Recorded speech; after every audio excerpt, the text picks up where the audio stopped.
오늘은 예배에 관한 말씀을 나누려고 합니다.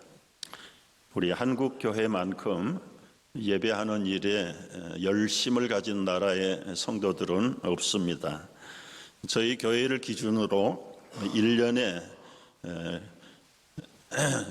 기도회를 포함해서 몇 번 정도 모이는가 계산해 봤더니 1년에 450번 예배와 기도회가 진행되고 있습니다.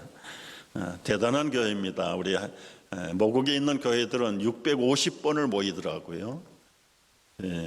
나는 몇 번이나 예배에 기도회에 참여하는지 여러분이 한번 카운트를 해보시기를 바라고 예배가 그렇게 많은데도 우리가 정작 예배가 무엇인가에 대해서는 깊이 묵상하지 아니하고 그저 습관상 또 형식적으로 예배에 참여하는 경우가 대다수일 경우가 있습니다. 여러분, 예배가 형식이 되고 그저 핵심이 없는 습관화가 되면 형식주의 신앙에 빠지게 됩니다. 예배가 나의 삶에 어떤 연관이 있는 것인가? 도대체 이 예배는 언제부터 시작되었고 어떻게 우리가 예배를 드리는 것이 옳은가? 참 예배의 축복이란 뭔가? 이런 주제들을 우리 짧은 시간에 함께 나누려고 합니다. 여러분, 예배가 언제부터 시작이 되었을까요? 성경에 나타난 것은 창세기 4장에 가인과 아벨의 형제들의 예배가 나타납니다. 아담과 하와가 어떻게 예배를 드렸는지는 구체적인 기록이 없지만 세월이 지난 후에 그 두 아들이 예배하는 기록이 창세기 4장 3절 4절에 나옵니다. 한번 보실까요? 세월이 지난 후에 가인은 땅의 소산으로 제물을 삼아 여호와께 드렸고 아벨은 자기도 양의 첫 새끼와 그 기름으로 드렸더니 여호와께서 아벨과 그 제물은 받으셨으나 가인과 그 제물은 받지 아니하신지라. 여기서 여러분, 이제 세월이 지난 후에 이 말씀 속에 함축적인 의미가 있어요. 이 아들들이 어디에서 예배를 배웠을까요? 그 부모 아담과 하와가 하나님 앞에 예배하는 모습을 세월이 지나는 동안에 성장하면서 배웠다는 뜻이 바로 이 말씀 속에 함축되어 있습니다. 근데 여기서 이제 우리가 배워야 할 것이 무엇입니까? 하나님은 예배를 드리긴 드리는데 받으시는 예배가 있고 거절하시는 예배가 있다. 참 우리가 이 시간 한 성도로서 하나님 앞에 예배를 드리고 있는 시간인데 누구의 예배는 받으시고 누구의 예배는 받지 않는 예배가 있다는 것입니다. 무엇이 기준일까요? 예배에 받으시는 조건 두 번째, 제물입니까? 아닙니까? 흔히들 얘기해요. 아벨은 양의 첫 새끼로 제물을 삼았기 때문에 제사에 합당한 예물을 드렸다. 그런데 가인은 땅의 소산으로 예배를 드렸기 때문에 성의가 없지 않냐. 그러나 여러분, 5대 제사 가운데 곡식으로 드리는 소제라는 제사도 있습니다. 여러분, 동물성 제물을 바치는 걸 하나님이 받으시고 식물성은 안 받으시는가? 그건 아닙니다. 받으시는 예배, 받지 않는 예배의 조건은 그 제물 이전에 그 사람, 그 인격, 그 마음, 그 삶의 상황을 참조하시면서 하나님이 어떤 자의 예배는 받으시고 아무리 많은 연보를 하고 제물을 드린다고 해도 하나님이 받지 않는 예배가 있습니다. 오늘 4절 5절 말씀을 다시 한번 여러분이 보시면서 보세요. 하나님이 어떤 제물은 받으시고 어떤 제물은 받지 않았는가? 제물 이전에 아벨과 그의 제물은 받았지만 가인과 그의 제물은 받지 않았다. 제물이 첫째가 아니라 그 제물을 가지고 오는 아벨의 삶, 가인의 삶이 받으실 만한 것인가, 받지 않으실 것인가? 여러분, 예수님도 성전에 가만 서서요, 성도들이 헌금교회에 헌금하는 걸 보셨어요. 부자는 아주 많은 헌금을 했습니다. 그런데 그 부자의 삶은 실상은 헌금에 부끄러운 불의한 삶을 사는 사람들이에요. 그런데 가난한 과부, 자기 있는 재산 전부를 바치는 마음으로 동전 2개를 헌금했어요. 하나님이 보시는 기준, 예수님이 보시는 헌금의 기준은 양의 많고 적음이 아니라 불의한 삶을 사는 부자의 많은 헌금보다는 비록 엽전 2입을 바치는 과부일지라도 하나님을 전적으로 의지하면서 최선의 헌물을 바치는 것을 귀하게 여기신다. 오늘 1절 말씀도 그런 맥락에서 우리에게 주시는 말씀입니다. 그러므로 형제들아, 내가 하나님의 모든 자비하심으로 너희를 권하노니 너희 몸을 하나님이 기뻐하시는 거룩한 산 제물로 드리라. 이 예배는 너희가 드릴 영적 예배니라. 영적 예배, 형식적인 예식적인 예배가 아니라 하나님이 받으시기를 원하시는 예배는 우리의 삶의 예배를, 몸의 예배를 받으시기를 원한다. 자, 우리가 이제 드리는 예배의 순서들이 어디에서 왔을까? 갑자기 솟아나는 게 아닙니다. 누가 만들어낸 거 아닙니다.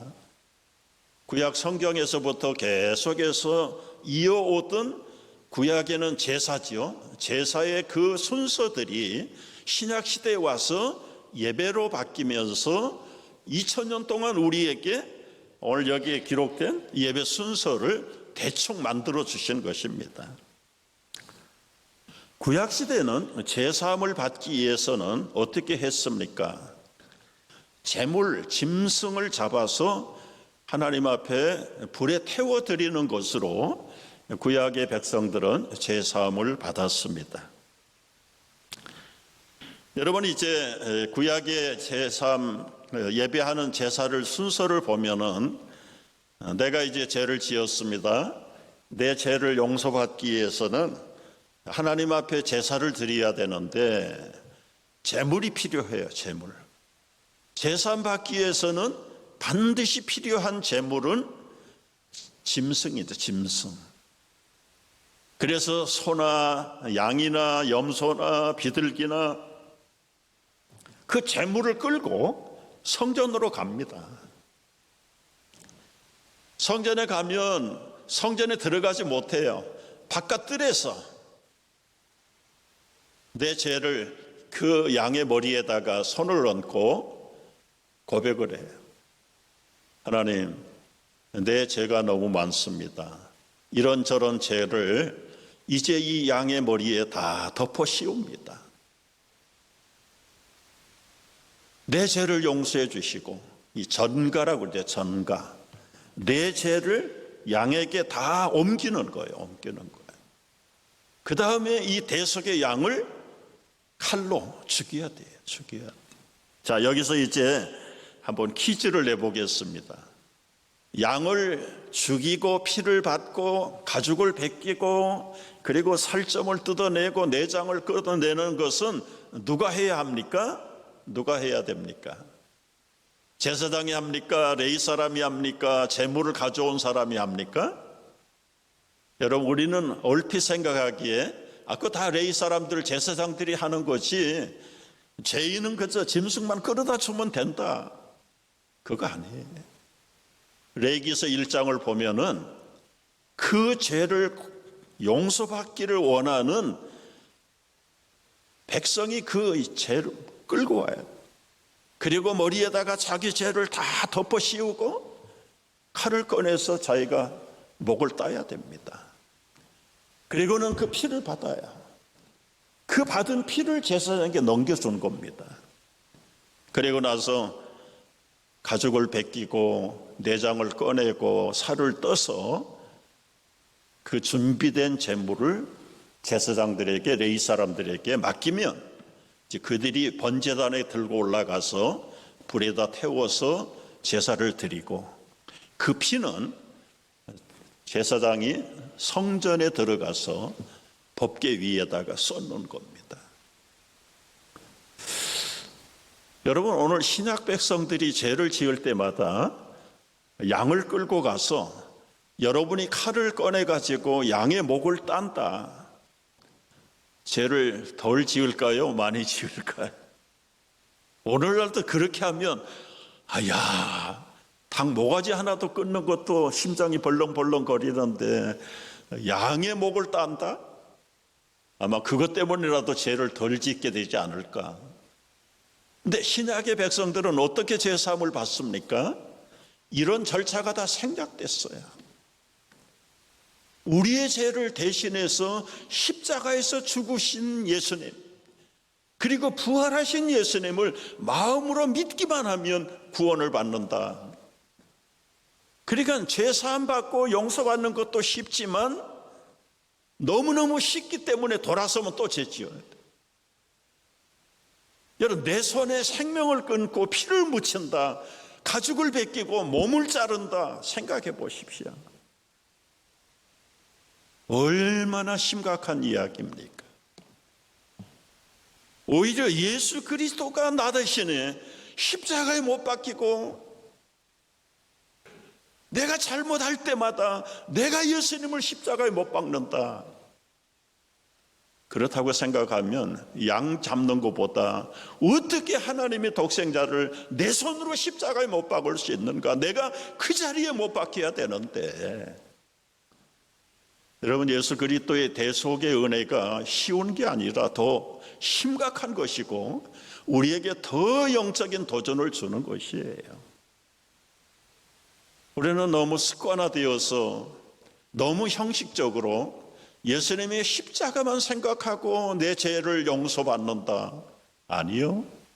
여러분의 생명이 십자가에 못 박힌다라고 생각을 하셔야 됩니다. 이것이 구약의 제사, 제물제사, 그리고 신약의 십자가의 제사로 아주 승화되어 있는 거룩한 제사함의 구원의 대속의 은혜가, 이 제물을 잡아 드렸던 구약의 제물이 십자가의 세상 죄를 지신 어린 양이신 그리스도의 죽으심과 부활로 이어져 내려오는 것, 이것을 기념하고 이것을 따라가는 것이 예배의 절차이고 예배의 내용입니다. 내용. 조금 더 이제 우리가 예배를 좀 배우는 의미에서 이 구약 시대의 예배의 형식을 좀 소개할 필요가 있어요. 구약 시대는 두 개의 예배의 특징이 있는데, 제사장 중심의 예배가 있고 백성들 중심의 예배가 사실은 두 개가 아니라 하나입니다. 이 제사장 중심의 예배는 주로 이제 영적인 희생을 강조하는 것이죠. 거룩한 성전에 오직 제사장만 들어갑니다. 1년에 한 차례씩 대제사장이 지성소에 들어갑니다. 백성들은 저 성전 밖에 있습니다. 밖에. 성전 안에도 못 들어갔습니다. 그러니까 간접 제사이고 대표적인 제사예요. 그래서 하나님과 백성들 사이에는 굉장히 거리감이 있고 별로 실감이 없는 거예요. 그러나 이 제사장 중심의 예배의 단점, 이 괴리되어 있고 거리가 먼 예배, 그거 하나님이 기뻐하지 않는다. 이런 제사장 중심의 예배를 드렸다면 그 다음에 백성 중심의 예배를 실천하라. 이제는 예배가 끝나면 나가서 배고픈 자를 먹이고 가난하고 불쌍한 고아들과 과부들을 돌아보고 궁핍한 자, 압제받는 자들을 풀어주고, 이 구약의 예배가 지극히 율법적인 그리고 예전적인 예배로 우리가 착각하기 쉽지만, 그 성전 예배를 드린 자들은 이제 삶의 현장으로 가서 약한 자, 불쌍한 자, 그리고는 도움이 필요한 자들에게 하나님의 사랑을 베풀어야 되는 거예요. 이것이 예배가 전편과 후편이 결합이 될 때 온전한 받으시는 예배가 되는 것입니다. 여러분, 이 예배는 오늘날 신약시대의 예배도 그 요소가 그대로 이어져 내려오고 있습니다. 우리가 이 몸을 하나님의 기뻐하시는 거룩한 산 제사로 드리라 하는 말, 결국은 이 몸이 하나님 앞에 나가기도 하고, 이 몸이 가정에 가면 남편으로, 아내로, 직장에 가면, 사업터에 가면 사업인으로, 사회사람으로 살아가는 거예요. 예배 시간에만 이 몸이 영화롭게 되는 것이 아니라 어디를 가든 무엇을 하든 언제나 너희의 몸을 거룩한 산 제물로 드리라. 이것이 너희가 드릴 영적 예배니라. 영적 예배다. 우리가 한 가지 더 생각해 봐야 될 것은 이 구약시대 예배와 신약시대 예배 장소, 어디에서 예배할 것인가. 구약시대는 주로 이제 성전 예배를 시작했어요. 다윗 성전, 솔로몬 성전, 예루살렘 성전, 주로 성전 중심으로 지방에 있는 사람들도 1년에 몇 차례씩은 예루살렘 성전에 모여서 예배를 드렸어요. 그런데 여러분, 이제 이 성전이 다 파괴되고 백성들이 범죄함으로 포로가 되어가지고 다 끌려가. 예배해야 될 성전이 사라져버렸어. 그래서 이스라엘 백성들은 예배를 못 드리는 백성이 됐어요. 그러나 그 마음속에, 그 영혼 속에 하나님 앞에 예배하지 못하는 그 사람들이 어떤 심정일까요?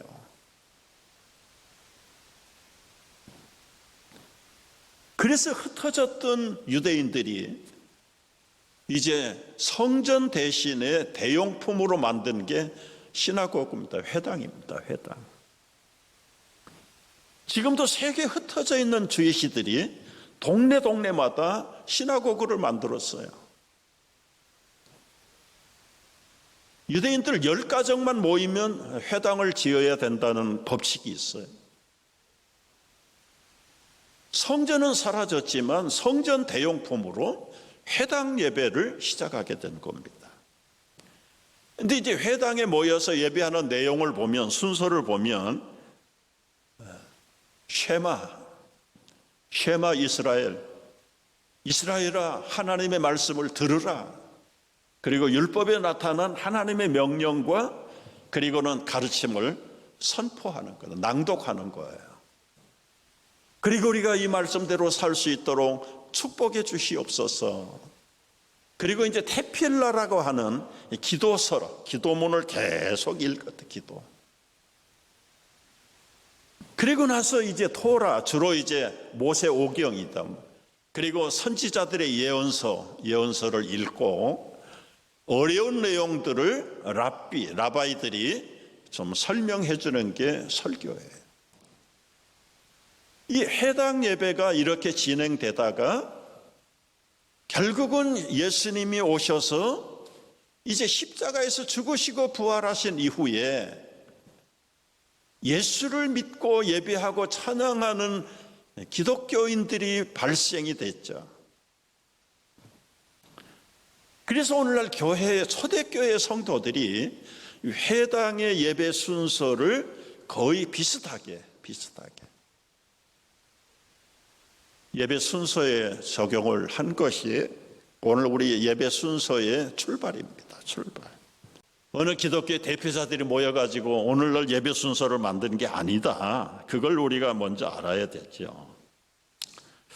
한 가지 우리가 이제 좀 검토를 해봐야 될 게 현대 예배가 과연 다 좋은 예배인가? 이 찬양이라는 것도 여러분 뭐 지금 시간이 없어서 제가 이제 말씀을 줄이려고 하는데 이 찬양도 성경적인 순서를 보면은요, 창세기 4장에 유발이라는 사람이 퉁소와 수금으로 노래했다는 기록이 나와요. 이게 하나님을 찬양했는지 안 했는지는 명확하지 않습니다. 그러나 이제 공식적으로 출애굽에서 홍해를 건넌 다음에 그 죽음 가운데서 건짐을 받은 이스라엘 백성들이 구원받은 감격이 너무 크고 감사해서 미리암이 앞장을 서서 소고를 치고 북을 치면서 춤을 치면서 찬송한 것이 출애굽기에 나타난 첫 번째 찬송의 모습으로 예배의 모습으로 나타나는. 그리고 나서 다윗 왕 시대에 아주 큰 성전을 솔로몬을 통해서 짓고요, 찬양대를 288명을 조직을 합니다. 역대상 25장 7절에 분명히 나와 있고요, 솔로몬 시대에는 그야말로 성전을 만들어서 38,000명이 예배를 위해서, 물론 레위지파를 다 계수한 숫자이긴 해요. 그 레위지파가 예배를 위해서, 성전 예배를 위해서 준비된 사람들이고, 그 중에 4,000명의 성가대를 조직을 합니다. 이 4,000명이 한꺼번에 했는지 아니면 번갈아 가면서 나눠서 했는지 그거는 우리가 분명하진 않지만, 일단 찬양대원으로 준비된 사람이 4,000명이다. 4,000명. 이런 예배들이 이제 구약에도 자리를 잡기 시작을 했는데, 호세아, 아모스 시대에 가면 이 찬양이 변질돼요. 변질. 이따가도 이제 말씀을 드립니다만, 이 변질이 무슨 변질이냐면, 찬양도 제사인데 하나님께 드리는 찬양이 아니라 우리를 위한 찬양으로 바뀌어져요. 히스기야 시대에도 이 간현악단 성가대가 있었다고 분명히 기록하고 있습니다. 여러분, 이제 우리 오늘 교회가 부르는 찬양이 역사적으로 어떻게 발전이 되어 왔는가?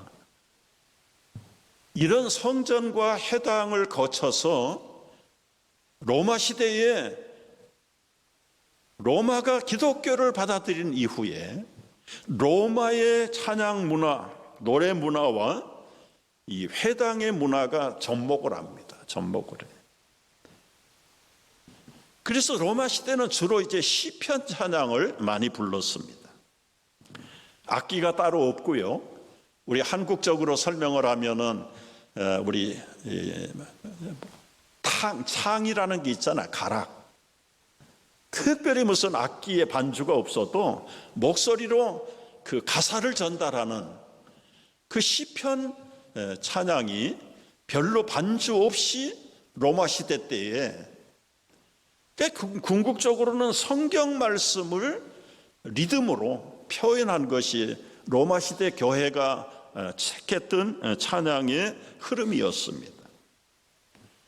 그러다가 3세기가 되어서 AD 300년이 들어서서 클레멘트라고 하는 이 신학자가 우리 찬송가에도 지금은 없지만 먼저 찬송가에 참 목자 우리 구주라는 찬송을 곡을 붙여서 정식으로 가사를 써서 찬송가를 만들어요. 이게 이제 오늘날 찬송가의 출발입니다. 찬송가.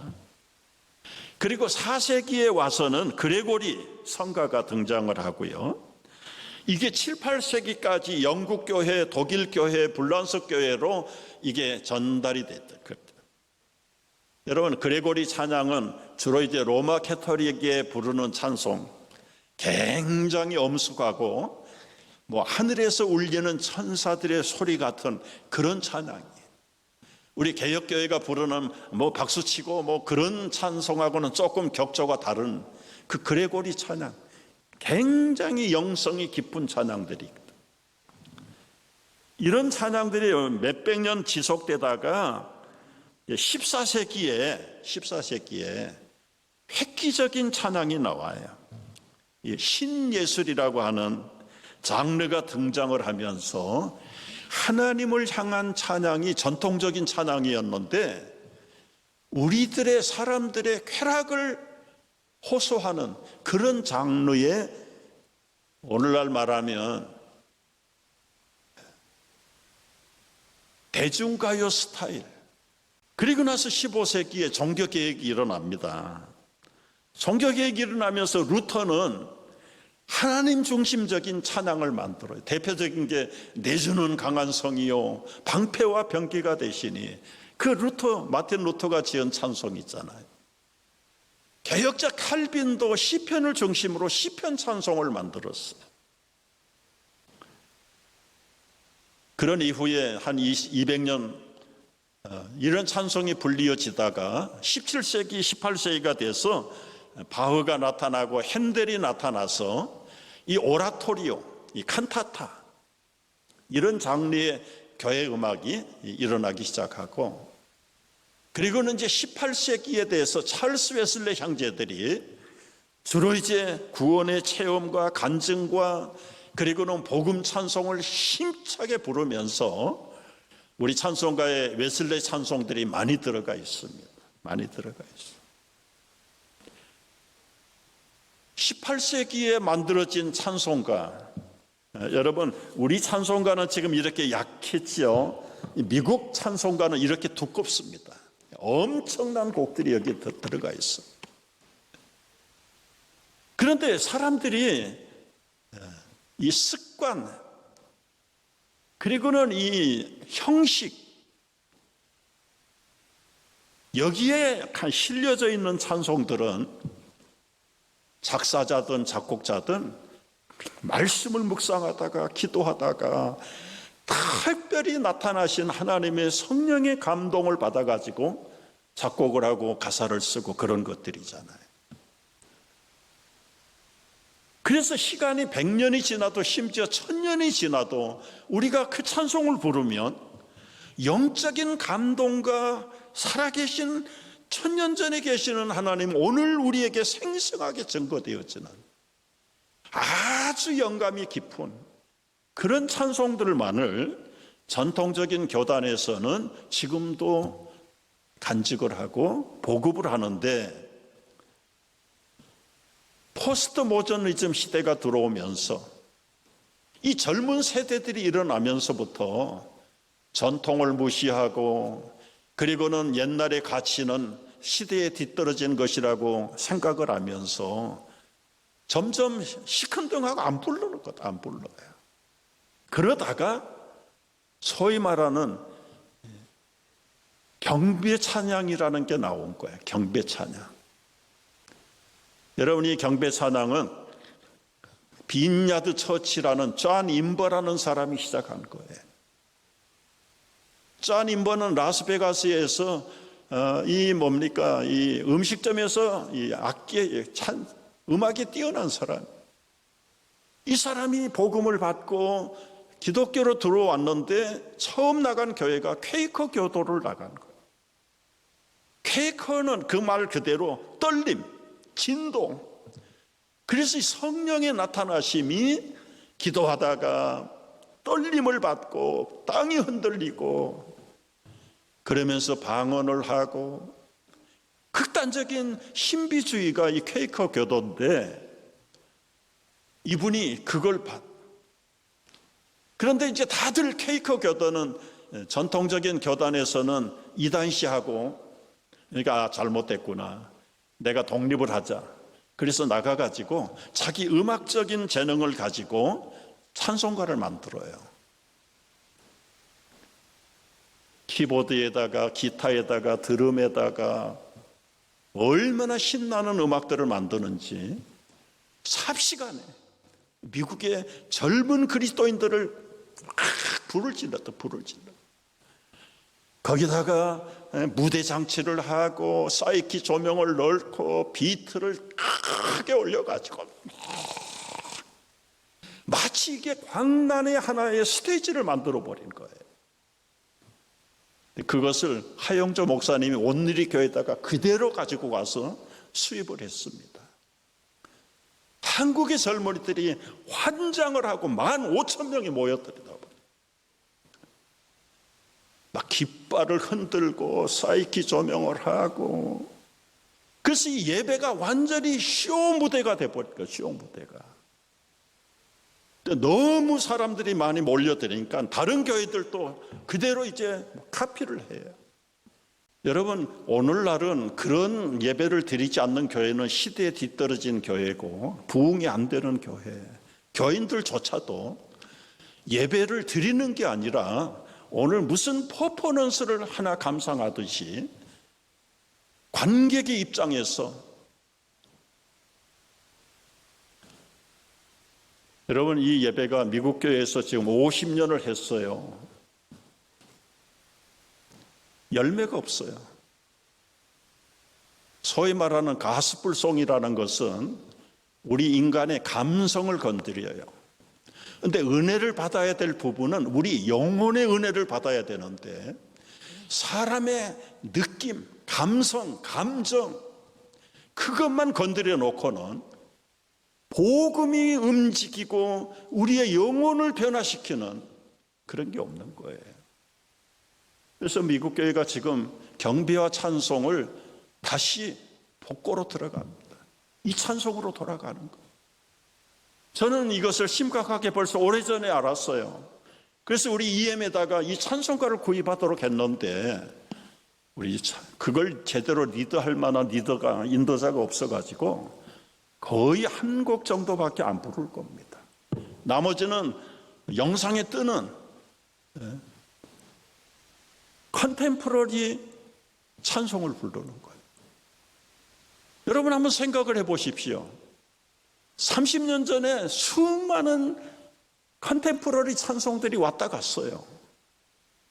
그게 어디에 무슨 걸 배웠는지 몰라. 어릴 때 배운 것이 어른 될 때까지 기억되는 컨템포러리 찬송이 몇 개나 됩니까? 계속해서 새 개 나와야 돼요. 새 것이 나와야 돼요. 그러면 가정에서 자녀들이 부모들과 함께 부를 찬송이 없어요. 찬송이 없어요. 우리가 좀 말씀이 길어졌는데요, 우리가 드리는 예배가 진정 퍼포먼스냐, 하나님 앞에 우리의 삶과 인격을 드리는 헌신의 예배냐, 이거 기준을 바로잡아야 됩니다, 여러분. 때로는 순서가 좀 그런 퍼포먼스 하는 교회들하고 빈약해 보일지라도, 프로그램이 다양하지 못하고 시청각적으로 좀 모든 게 부족할지라도, 예배의 본질이 우리를 기쁘게 하는 게 아니잖아요. 하나님과 영과 진리로 예배하는 자들을 찾으신다고 했는데, 인간의 감정과 감격과 인간의 감성을 건드리는 예배를 하나님이 찾으시는 게 아니지 않습니까? 예배의 대상이 우리가 아니라 하나님이 우리의 예배의 대상인데, 하나님의 예배를 우리의 예배로 끌어내리는, 이것이 오늘 현대 예배의 결정적인 미스테이크이다, 미스테이크. 요한복음 4장 23절, 24절을 보면은 아버지께 참되게 예배하는 자들은 영과 진리로 예배할 때가 오나니 곧 이때라. 아버지께서는 자기에게 이렇게 예배하는 자들을 찾으시느니라. 하나님은 영이시니 예배하는 자가 영과 진리로 예배할지니라. 예배할지니라. 여러분, 이제 결론 중의 결론입니다. 이렇게 예배하는 자들은 이제 가정으로, 여러분의 삶의 현장으로 돌아갈 때 여러분이 성령을 모시고 사는 사람이잖아요. 우리가 걸어다니는 교회입니다. 예배입니다. 따라서 가정에 있든 사업의 현장에 있든 무엇을 하든지 나는 성전이고 교회고 성령이 내 안에 계신다. 우리의 모든 먹든지 마시든지 무엇을 하든지 우리의 삶이 살아있는 영광의 예배가 되기를 주의 이름으로 축복합니다.